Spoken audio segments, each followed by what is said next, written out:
what's up? My name is Jay Legaspi. I'm a singer-songwriter, and thank you so much for having me.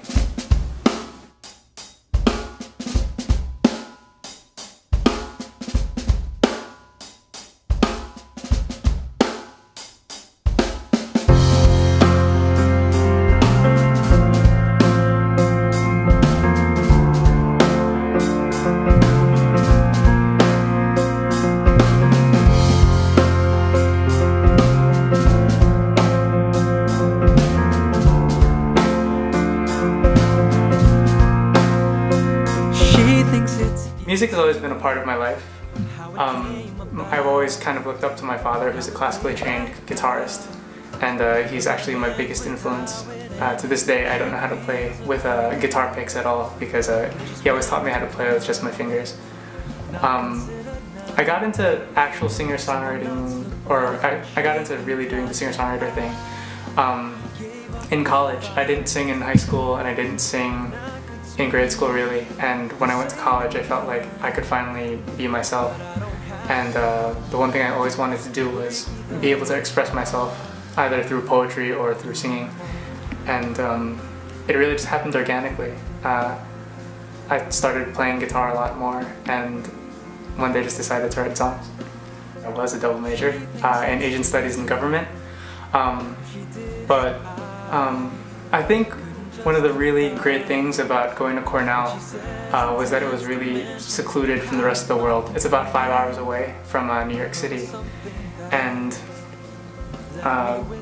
the one thing that they really teach you there, whether you like to or whether you want to learn the lesson or not, is that you really have to make your own fun.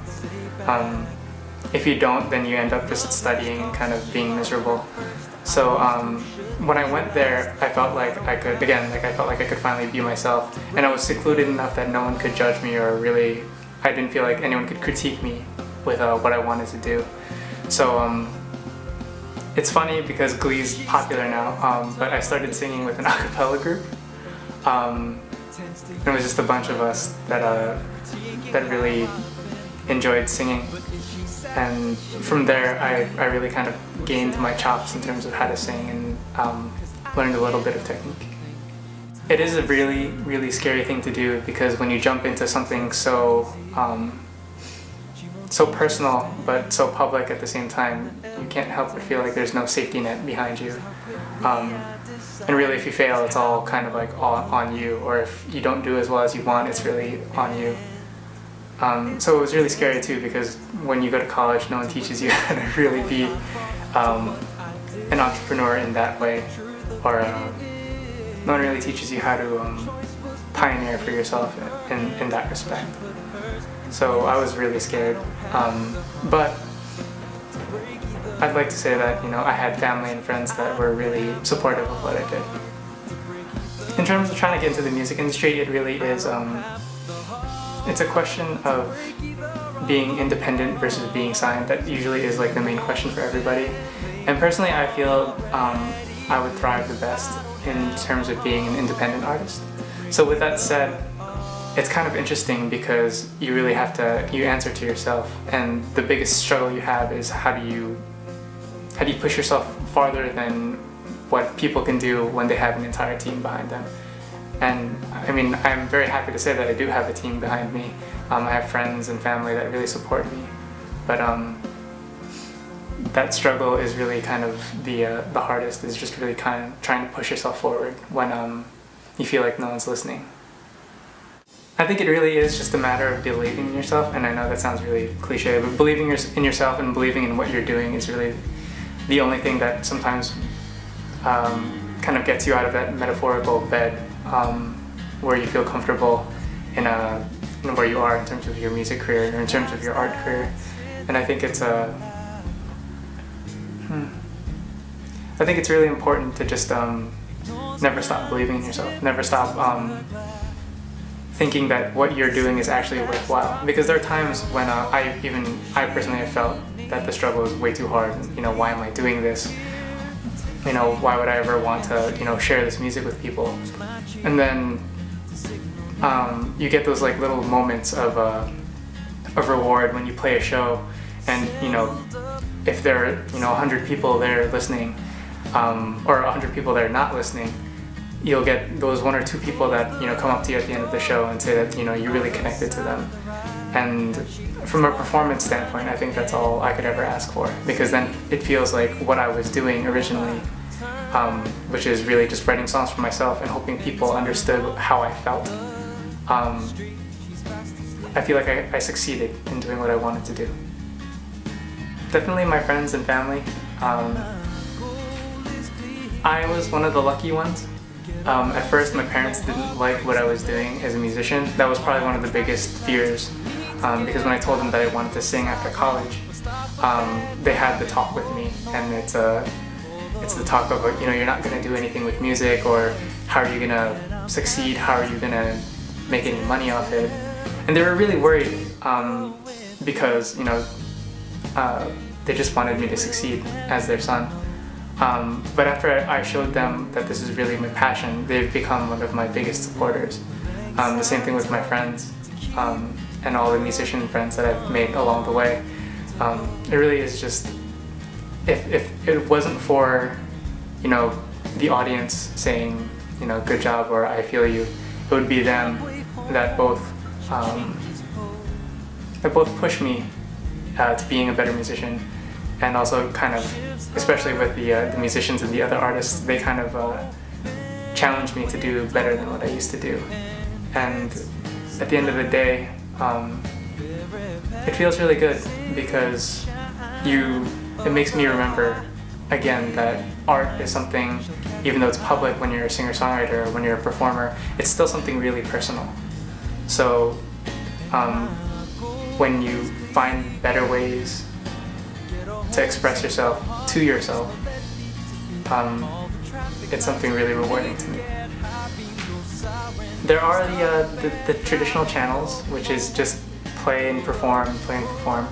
I've actually started doing more YouTube stuff. I was previously not inclined to do so, but more and more I feel like it's a great way to get your name and your music across. I personally think though that the old school ways are still the best. I love to be able to perform for people in crowds, and to perform for live audiences is really kind of the biggest rush for me. And I tend to be able to connect to people more face to face than across the computer screen just through text. So it makes me really happy to connect with fans and the audience, and that's how I really push myself. I really started writing it about 3 years ago. It was something that I wrote after, or I started writing after something a little bit, a big change in my life. I was going through a bunch of transitions, and one of the biggest transitions I wanted to do was really jump into the singer-songwriter scene. And I felt that the best way to do that was to make my first album. That was really the main inspiration.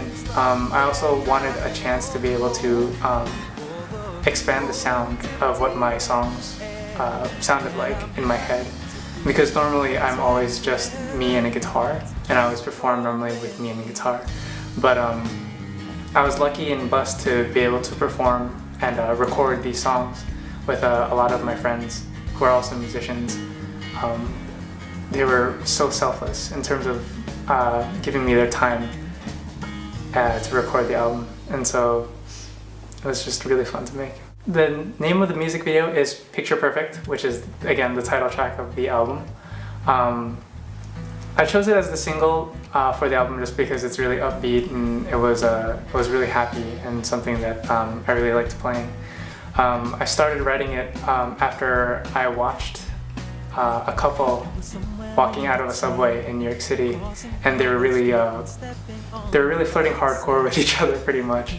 There was a lot of this back and forth that I noticed with them, and the movements between them were really, really subtle. It wasn't like they were all over each other, but the guy would kind of lightly brush up against her with his hand, and she'd push him away slightly. And as I was walking away, because we were going in opposite directions, I really thought that it was something pretty amazing and something really sweet. And then the first thing I thought of was wow, this is really like a movie. So the more I thought about it, I kept thinking, well, real life or real life romance, when it's good, is really much better than movies, or is just like a movie, if not even better. So I started thinking of all the fun little flirty things that I liked seeing when I was with girls, or when I was flirting with people, and that really became kind of the basis for the actual music video itself, because we started playing on the idea of having an actual couple with me playing the lead and my friend Kimberly Santos playing the female lead, and pretending like we were becoming more and more romantically involved with each other. And just at that moment where it was really supposed to be perfect, we had a fake film crew come in and try and arrange the scene to make it look even more movie-like, and it was really just a play on that. And at the end of the day, I think, and I stand by it, I really think that real love is just as good, if not even better, than what you see in movies. Well, I wouldn't say that in my case that art imitates life, but I do find it very difficult to write about experiences that I've never had before. So, long story short, a lot of my songs are based off of experiences that I've had, even though they're not necessarily just ripped out of, a journal entry or ripped out of my actual life. The inspiration really comes from that, and actually, like, the song process itself to me is really difficult because it's so final. I tend to not want to edit things once I'm done with it. So my writing process takes even longer because I'll work on a verse or a chorus for months until I feel like it's absolutely right or absolutely perfect. And I'll do the editing for that. And I also tend to think in a very sequential mode. So if I can't think of I won't move to part C of a song if I haven't finished part A and part B. It's something I'm trying to break, because I think just to learn something new in terms of songwriting, and to learn something new in terms of the creative process. But a lot of the songs that I wrote for this album, I'm very happy with, because they happened very organically, and they happened with this just a flow of inspiration. Even though it took a long time, it's just kind of like my own way of getting to that point. But it was like starting a journey with the song at the very beginning, and then once I stepped off it, I actually came out with a final song. But I never took any detours. It felt like it was almost writing them. It felt like each song was kind of writing itself. I think it's a really great question. I think it's a double-edged sword, because you don't want to lose your fans and the people that have come to respect and love you. But at the same time, you don't want to keep hitting them with the same old, really. You don't want to hit them with the same songs over and over.